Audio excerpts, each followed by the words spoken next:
Larga sesión de la Comisión de Justicia del Congreso de la República, recibiendo al ministro y al jefe del INPE. El caso Antauro y todas las irregularidades que se han ido informando alrededor de los presos como los de Chayapalca, los de Piedras Gordas, etcétera, etcétera. Estamos con el vicepresidente de esa comisión, el parlamentario Heriberto Benítez.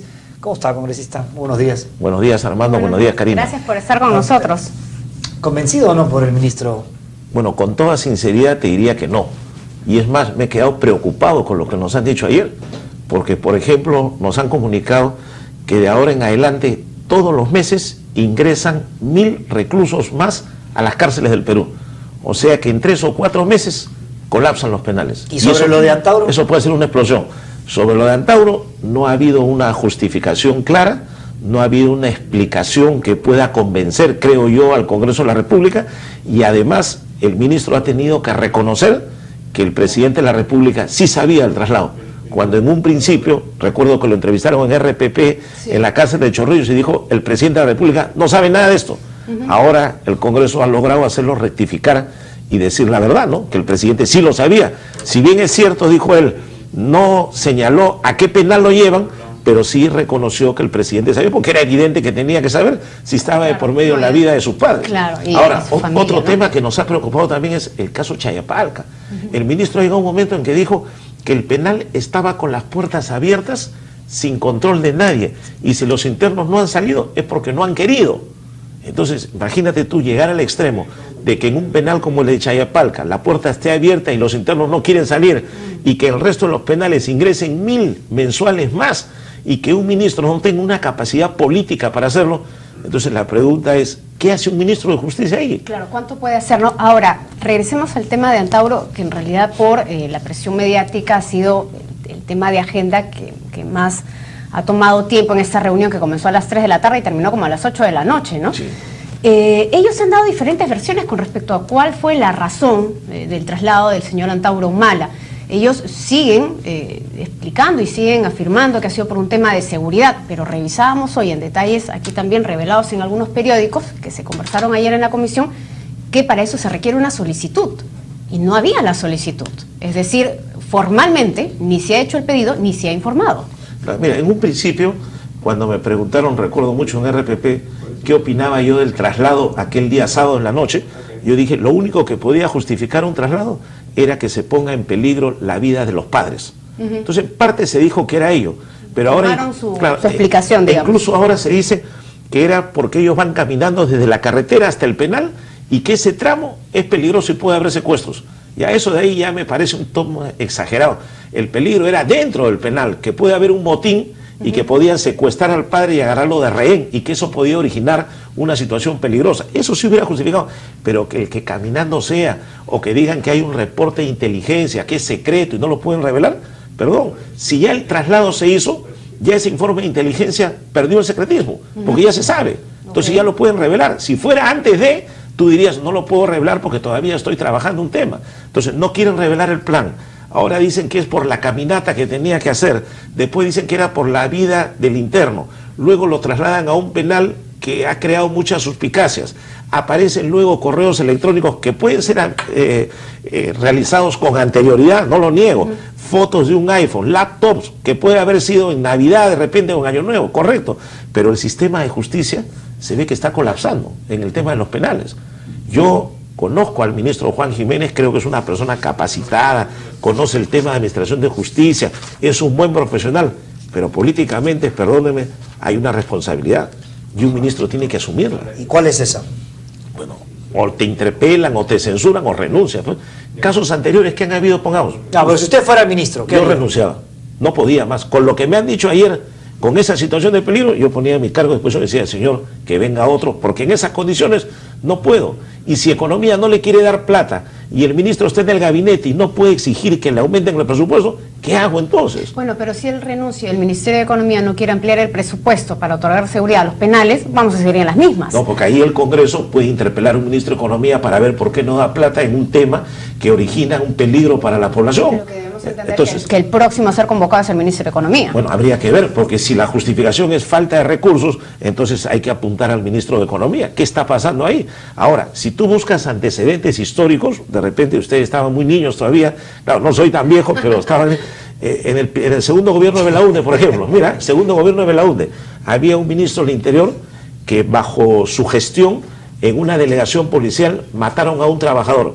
El ministro no tuvo nada que ver con la muerte, no estuvo en la comisaría, pero presentó su renuncia. Fue el ministro de la Jara, ¿no? Claro, pero fue un gesto que hasta hoy lo enaltece. Mira, en el mismo partido aprista, a quien yo lo he criticado toda mi vida, cuando se produjo la matanza en los penales en el año 86 en el Frontón, quien era ministro de Justicia, Luis González Posada, renunció. Dijo, yo me voy, no puedo más. Ese gesto es la reacción política. Es el gesto que le falta al ministro. O sea, no es que el ministro diga yo soy culpable, sino es el gesto y a su vez el llamado de atención al Ejecutivo de decir, señores, acá hay este grave problema y si no me pueden dar a mí la solución, dénsela a otro, pero háganla. Pero no todos los temas pasan por el presupuesto, ¿no? Por ejemplo, yo también ayer escuchaba, me imagino como todo el mundo, con asombro, que el ministro de Justicia, cuando le preguntaban, a ver, señor, la celda, la supuesta celda del señor Antauro Humala, pues tiene un espejo muy bien tallado, una cama súper grande, una biblioteca, un silloncito, en fin, ¿no? Y la lista continuaba. Eso no es una celda regular. Y el ministro le decía, no, es que esa no es la celda del señor Antauro Humala, la celda está al costado. Este es una habitación de acceso a la que tiene el señor Antauro Humala. Entonces el señor Humala no solamente tiene su celda, sino también su espacio social.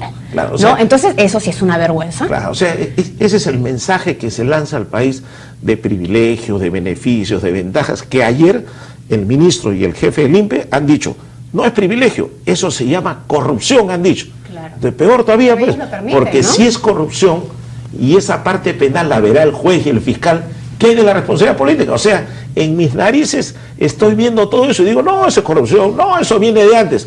Perdón, o sea, no es que yo tenga nada personal contra el ministro, a quien yo lo respeto y lo considero un amigo, pero creo que ahí hay una responsabilidad política. Bueno, y si hay corrupción de un funcionario, hay un corruptor. Y en este caso le está diciendo al señor Humala que es el corruptor. Claro, porque es evidente que él es el beneficiario y él es el que utiliza lo que ingresa producto de la corrupción. Mira, la reunión de ayer ha sido muy rica en frases, ¿no? Y en cosas que se han ido revelando. Pero hay algo que por ejemplo, hoy día se cuenta en un diario, que supuestamente el jefe del INPE sabía desde septiembre del año pasado de que el señor tenía el iPhone. Y en ese momento le habría dicho al personal del INPE, bueno, dijo, sobre el tema del celular que se ha encontrado, eso es una cuestión de Estado. Y le pido al personal que no diga nada al respecto. Es una cuestión de Estado. Y eso nos hace ir a la otra parte de la interpretación o del análisis. ¿Cuán importante es políticamente la figura de Antauro Humala, desde su punto de vista? Bueno, es evidente que se trata del hermano del presidente de la República, nadie lo puede negar. Y aun cuando internamente se diga que es un hermano aislado, marginado, que es la oveja negra de la familia, pero igual sigue siendo el hermano. El propio padre, cuando se ha presentado en un programa de televisión, ha dicho hay un derecho natural. Pero este hermano es un actor político ya en el Perú. Es evidente que ha hecho política, a su manera, con atentados, con crímenes, pero él se considera un perseguido político, él se considera un líder político. Hoy usted diría que es una figura política gravitante. No, ahí perdió el tema, pero yo creo que más es una figura delincuencial, ¿no? Ya el tema político, él mismo lo ha hecho desaparecer del ámbito, ¿no? Ya no queda. Ahora, sí te digo, ayer ha sido un debate académico, se ha visto una radiografía de la realidad de las prisiones en el Perú y en el extranjero, se ha dicho que en todo el mundo encuentran celulares, que siempre hay motines internos, perfecto, eso se sabe. Y el tema del iPhone, incluso se ha explicado de que a otro interno, dijeron, le habían requisado un teléfono iPhone y que él decía que le costaba más o menos $1.500 el hacerlo ingresar al penal. Entonces yo digo, si de hace tiempo saben eso, ¿dónde está el control? ¿Dónde está la seguridad? Y a eso que no le hemos agregado informaciones periodísticas que ingresa hasta droga a los penales. Estamos hablando del penal que supuestamente es uno de los que otorga mayor seguridad. Así es. Y donde si los así está bueno, ¿cómo estará Lurigancho? ¿No? Bueno, ya todos sabemos cómo está Lurigancho. Ahora, hablando también de tecnicismos con respecto a al cambio y al traslado del señor Antauro Humala al otro penal, ayer se informó, de alguna manera se ha tratado de corregir esta información que se tenía de que la cárcel Virgen de la Merced solamente era para oficiales.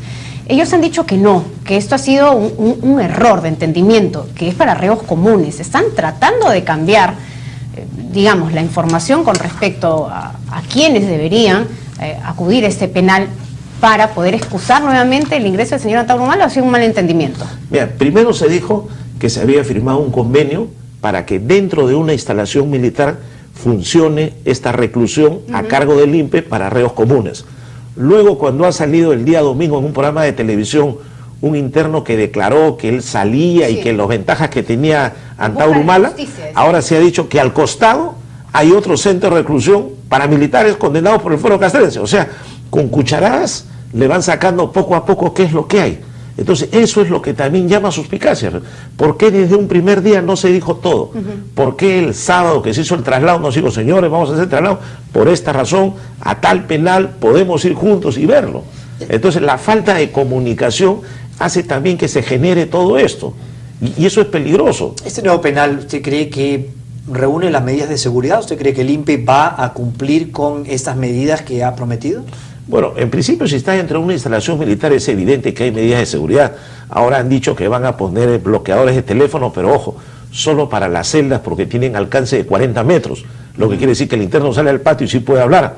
Entonces, claro, ¿cuál es el afán de bloquear solo en una celda? Pensando en las visitas, por ejemplo. Claro, las visitas, ahí puede haber comunicaciones, puede haber gente que ingrese con determinado material tecnológico que permita comunicarse, ¿no? Pero hay unos dicen, bueno, lo que va a pasar ahí es que va a tener todas las facilidades para tener una especie de despacho y recibir a una serie de personas, incluso políticos, ¿no? Recordemos, hasta yo decimos ha ido a visitarlo al penal. Pero mira, si en Piedras Gordas tenía toda esa ventaja, que es un penal supuestamente de mayor seguridad y con mayor control, acá es evidente que es más fácil porque solo son 12 o 14 internos.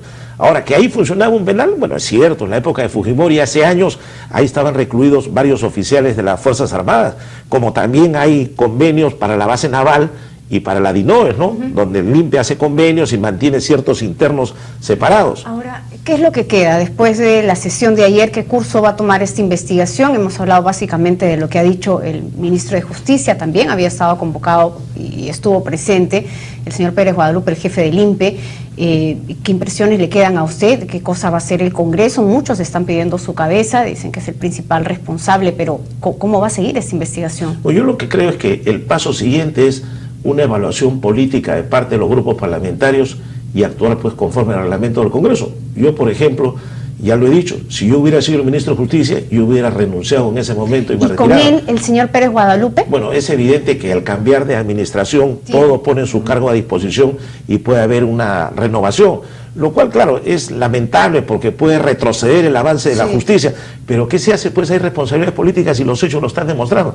Ahora, dentro de mi grupo parlamentario todavía no hemos discutido el tema, seguramente en estos días nos reuniremos y tendremos un pronunciamiento de conjunto. No sé qué dirá la mayoría, pero yo personalmente sí creo que hay una responsabilidad política y si fuera el ministro de Justicia, hubiera puesto mi cargo a disposición. Y si fuera presidente, ¿usted cree que tiene que hablar sobre eso? Es difícil que llegue a ser presidente, pero en un sueño utópico, de repente, que algún día fuera presidente de la República, hablaría. Hablaría. ¿Qué tendría que decir el presidente? Bueno, hay que decir la verdad, pues decir, señor, bueno, se trata de mi hermano, efectivamente está recluido, yo he pedido que investiguen, y bueno, y ya la misma gente entendería, y si hay peligro en sus padres dirían, le pido al país que comprenda que se trata de mis padres, y evidentemente yo creo que nadie va a cuestionar que los padres o los hijos de uno estén en peligro, ¿no? Claro. Pero mientras uno no comunique, ahí comienzan a crearse fantasmas. Y cuando los ministros van al Congreso y se van por la tangente o te hablan de temas académicos, genera más suspicacia. Y si el Congreso no fiscaliza, no ejerce control político, no censura, peor, se va destruyendo el sistema democrático. No, y además es que al final todo se sabe, entonces al final se va a revelar y la impresión va a ser que efectivamente pues el señor Antauro Humala tiene una serie de gollerías ahí donde está recluido, ¿no? Y eso la gente lo va a tomar con muy mal gusto. Y mira, el no sacar el informe de inteligencia va a dar lugar que en cualquier momento aparezca en un medio de comunicación y va a ser peor para ellos. Y ya ese informe secreto ya perdió secretismo. Muy bien, congresista, muchas gracias por estar con nosotros. Gracias a usted. No se desanime con eso de la candidatura. No, lo veo muy lejano. En el Congreso, déjame ahí, estoy tranquilo. Que tengas buen día. Heriberta Benítez. 8 en punto de la mañana.